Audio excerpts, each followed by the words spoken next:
प्रवीण दरेकर बोलत आहेत, थेट जाऊयात।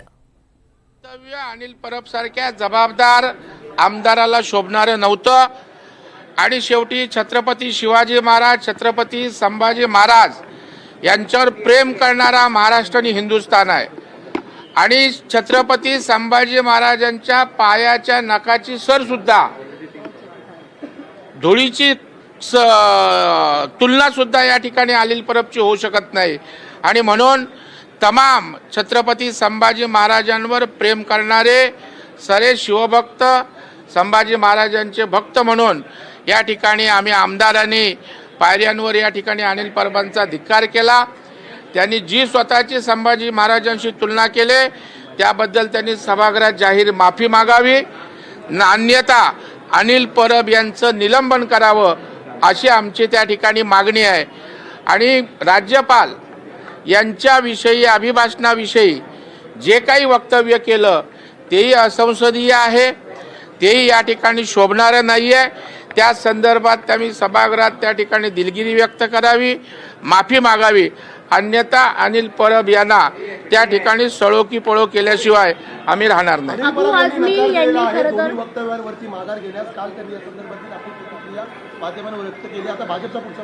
नाही, मला वाटतं म्हणजे तुम्हाला कुठला अहंकार आला? छत्रपती संभाजी महाराजांपेक्षा आपल्याला मोठे समजता का? छत्रपती शिवाजी महाराज, संभाजी महाराजांची तुलना होऊ शकत नाही आणि एवढी मुजोरी आणि मास त्या ठिकाणी अशा पद्धतीनं कोण करणार असेल तर त्यांना जशाच तसा त्या ठिकाणी धडा शिकवला जाईल। अबू आझमी यांनी जेव्हा वक्तव्य केलं तेव्हा त्यांच्या निलंबनासाठी तुम्ही आग्रही होतात, अबू आझमीच्या निलंबनासाठी आग्रही होतात। आता परब माफी मागायला तयार नाही, त्यांच्या निलंबनासाठी तुम्ही असेच आग्रही नाही, 100% आम्ही आग्रही राहणार।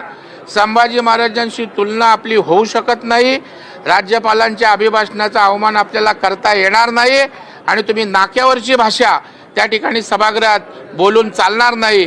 आणि शेवटी सभागृह वरिष्ठांचं सभागृह आहे, या सभागृहाकडे महाराष्ट्राचं लक्ष लागलेलं असतं आणि महाराष्ट्रामध्ये अनिल परबांच्या विरोधात एक प्रचंड संतापाची लाट उसळली आणि म्हणून छत्रपती संभाजी महाराजांचे पाईक म्हणून या ठिकाणी आम्ही पायऱ्यांवर आंदोलन केले।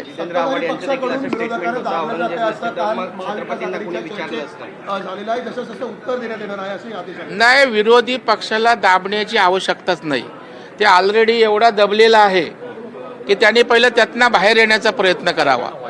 खरं म्हणजे अधिवेशनात विरोधी पक्षाची कुठेच छाप त्या ठिकाणी अस्तित्वच दिसत नाही, त्याच्यामुळे याचं आत्मपरीक्षण करावं, जनतेच्या प्रश्नांवर बोलावं। आम्हाला दाबण्याची आवश्यकता नाही, आम्ही त्या ठिकाणी महाराष्ट्रातल्या जनतेसाठी काम करणं हा आमचा अजेंडा आहे, त्यांना दाबणं आमचा अजेंडा नाही, असेच ते दबलेले आहेत।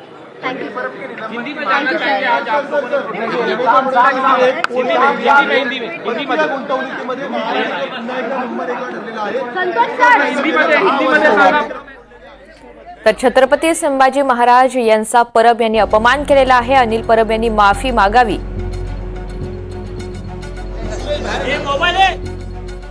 तसंच अनिल परब यांच्या निलंबनाची मागणी या ठिकाणी प्रवीण दरेकर यांनी केलेली आहे। काही वेळापूर्वी सत्ताधाऱ्यांचं विधानभवनाच्या पायऱ्यांवर आंदोलन झालं आणि त्या आंदोलनानंतर ही मागणी आता समोर ठेवण्यात आली आहे।